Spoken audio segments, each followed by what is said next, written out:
now fights like a berserk? And did Austin McBroom fake an injury? All these questions came up after the first round of the Kingpin High Stakes tournament. Time to break down each fight. Women's fights. In addition to the men's tournament, there was also a women's tournament held simultaneously. It opened with a match between Emily Brooke and Amber O'Donnell, and this fight immediately set a not-so-great tradition. Every single women's fight ended with a judge's decision. In the opening match, Emily Brooke won with a score of 49-46. The next fight had a pretty funny moment. Barbie versus Whitney Jones was the most visually contrasting fight. Barbie was winning, but in the fourth round, she managed to send her opponent to the canvas. She thought the fight was over and started celebrating her victory, only to be told the fight wasn't over yet. However, this didn't frustrate Barbie, and she went on to win confidently by the judge's decision. After that, we saw the unique atmosphere that only Brazilian fans can create. Their fellow countrywoman Jolly Polka was fighting, and her fight against Daniela Hensley was so intense. At one point, even the referee ended up on the canvas. However, the fight itself ended with a confident victory for the Brazilian. Next up was one of the best female YouTube boxers, L.A. Brooke, who put not only her tournament win, but also her undefeated record on the line. She is known for her pressure, which broke all her opponents. But this time, she couldn't finish her opponent, Mrs. Danielka. Yet, she managed to secure a confident victory, losing only one round. And now it's time to talk about the men's tournament. Men's fights. The men's tournament was opened by My Mate Nate and King Kitty. As I said in my prediction, My Nate Mate is rightfully the weakest participant in the tournament. He's got character, but weak athleticism and technique won't let him move forward.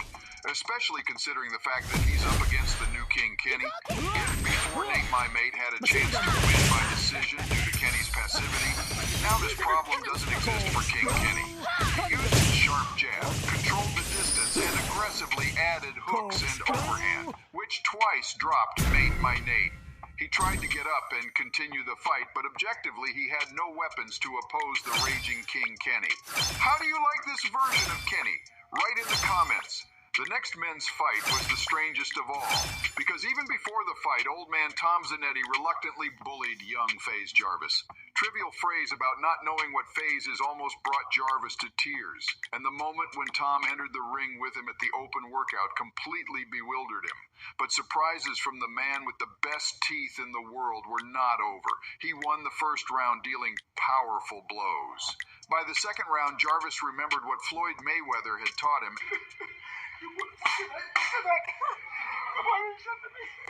And began to slowly take the fight. By the third round, it was clear that his technique and punching power surpassed Tom's. However, even here, Zanetti found a solution to his problem. He simply said he didn't want to win and ended the fight. Legendary ending to a legendary rivalry. After that, we saw possibly the best YouTube boxer on the planet, the legend of Brazil, from whom the whole arena gathered, Whindersson Nunes, against the Polish MMA fighter Flypek.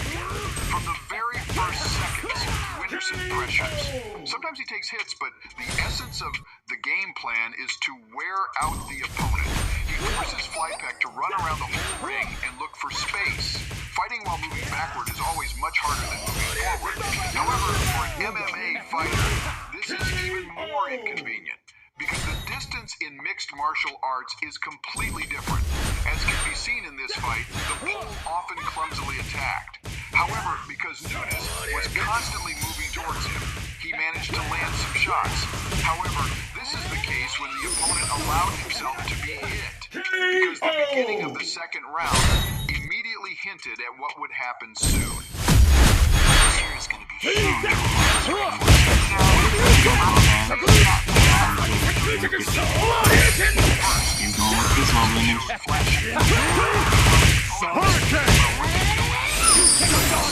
To the canvas. One of the main weapons of the Brazilian is the jab with a pull on the straight punch. This way he seems to provoke the opponent to counterattack the jab, but instead throws the straight punch. But this is just one of Nunes' weapons. After that, we saw pressure in the style of peak Nick Diaz, prolonged combinations to the body that noticeably knocked the air and the opponent.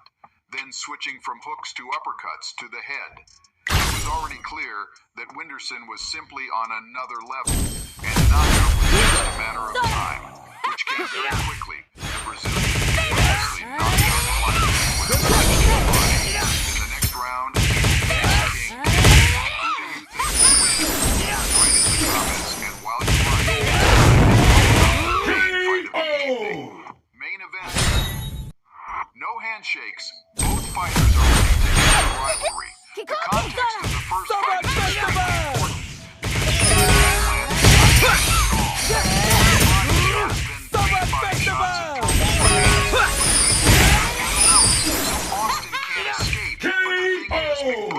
This, which is why he takes the center of the ring. Gibb moves a lot, distance with a jab, steps over the front leg himself. He needs to step over Austin's leg to counterattack well with an overhand like in the first fight. However, Broom knows about this, which is why he often shoots underkicks with his hand. This movement by Austin makes Anson's preparation unwell. Only at the end of the first round does. The second round starts fast for Broom. Gibb's hand almost lands a hook. In response, Anderson throws a combo, but all on the block. A straight to the body and an overhand hit McBroom. This is Anderson's classic combo that sent Austin to the canvas in the first fight. And in the second round, Gibb finally corners McBroom as he wanted and hits the body.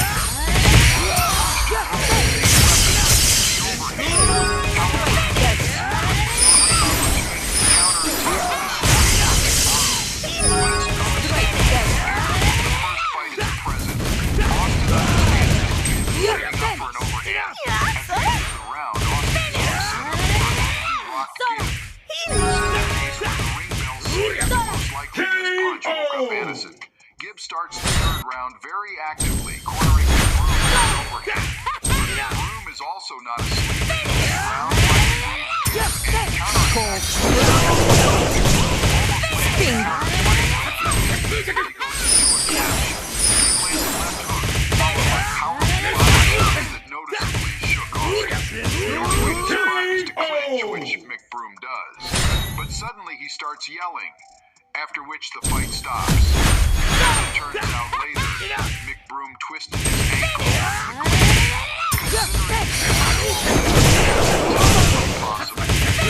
It's impossible to allow the light to locked and tired by the third round. A combination of these factors, with the knocked down like in the first fight, prompted Austin to extend his leg injury to keep the rivalry open.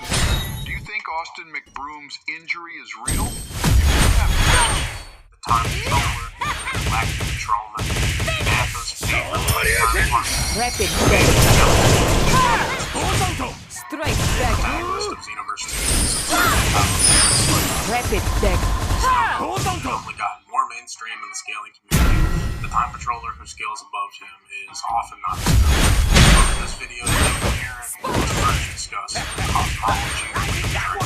Rapid back. Strike back. Space cops that stop dangerous time. Rapid back. Hold on to 12 units that are released as big This is important to establish because canon characters like Zeno have destroyed a timeline which in Dragon Ball Body and to destroy the universes. While Power Scale is regular universes, planetary prince that destroyed Earth, the entire Dragon Ball verse. One reality and go around destroying all others.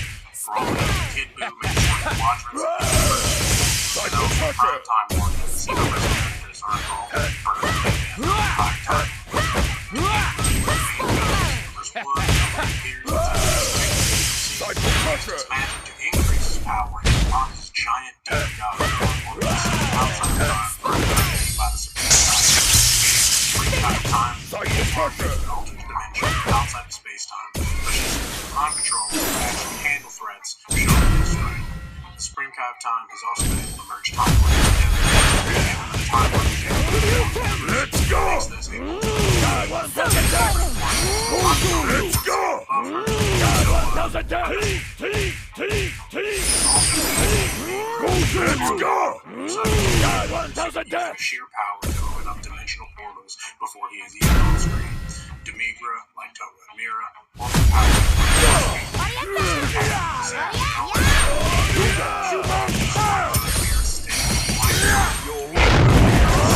destroy the entire universe if he wasn't stopped, which he is by the Xenoverse 1 time control. Taking control of literal gods, Demigra's final Pay attention, world! power of friendship with him, the different people that they have trained with along the way. Making the Xenoverse 1 time controller, Lowball, Universe 1 in the final fight.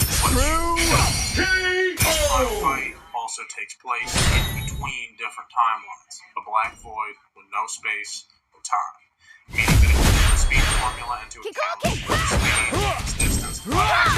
In this case, time is zero. Time control, Xenoverse 1, and it can also be the case that time control is Goku's mission, and he can even walk while attacking like speaking. Let's go. One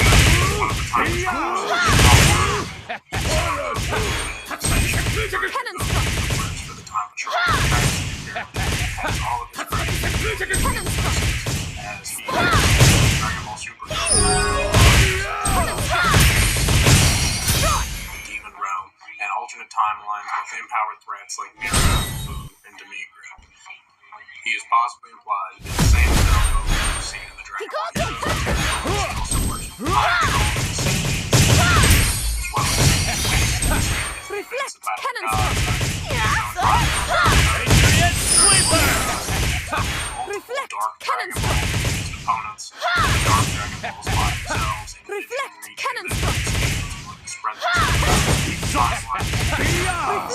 Cannon Also beats transformation while base form. This version of the Negro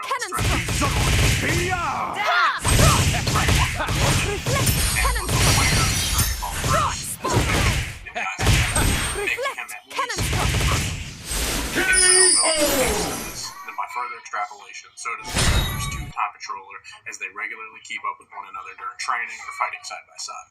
However, with Beerus stating at the end of Xenoverse 2 that in a fight to see who the strongest is, then Goku needs to sit it out and let the Xenoverse 1 and 2 controllers decide who is strongest. It is implied that the time controller is even stronger than the strength Goku has obtained while being outside of the regular timeline. Now, while it isn't exactly concrete whether or not this Goku is or is not the same one from Dragon Ball Heroes, we know in terms of he scales far above Super, as he can keep up with beings like Goku Black, Cosmos, and Jiren, while he's in base form via the Infinite History DLC and Parallel Quests. Every impressive feat you've seen in Dragon Ball Super and Xenoverse Goku could easily replicate anywhere while in base. It's also important to establish the versions of characters from Dragon Ball that you encounter in the Xenoverse story mode, cutscenes, and formations, and Parallel Quests, massively above normal timeline. In every mission, the villains,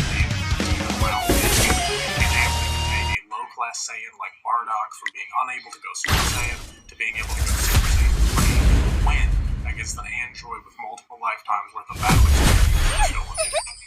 And also, is portrayed as a boss without the help of the time how to deal with these plays for matches with opponents. It is also important to note that in the Xenoverse 2 story mode, there's one point where the Masked Saiyan Bardock is watching the end of the Blue Saga, and he sees the time controller, and the time controller sees him, and he begins to run away and try to transport to another point in time. The time controller tries to grab him, but does not actually make contact, but still does follow the time, making this an infinite speed feat, potentially, possibly relevant to whatever you want to do your speed scaling.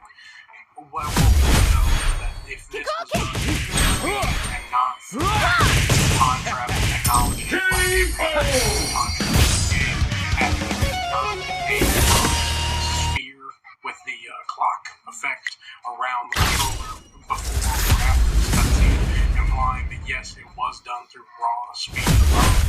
Now, up until this point,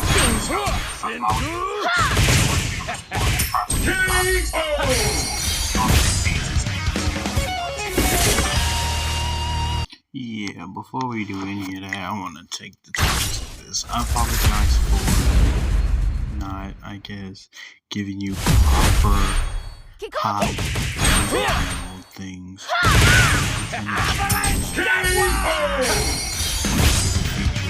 don't know why I like to use it so much, but it's the text that you just press on here, just auto text, and it's just like, oh, we captured everything you said, every little noise in the best way we can. Sometimes they mess up on it. Sometimes it's just hilarious of how they mess up on certain words. But I'm gonna always use for the rest of the video. Like I said, I will either watch videos together after I already played, or I will do commentary. Duel. One of those two. And since I have your attention, I'm separating the two Mobile Legends Adventure and Street Fighter Duel. I'm separating them because, well, it was fun. I blasted to have them together at first. Like, I think I had an idea of the video going back and forth, like which one was better. But then a part of me was like, every day though, it's like we've already done 2 of them. Do a fourth, and you want to keep doing this? I was like, not really. So yeah, we're gonna be sometimes watching videos together, and I'm gonna be talking about my thoughts and opinions. Finish the video like this. Left, and we're Yoga Flame.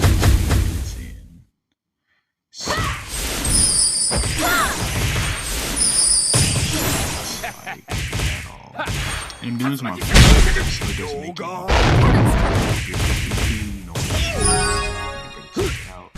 But enjoy this. What, 2 minutes left? I think you guys do that. I will say that this.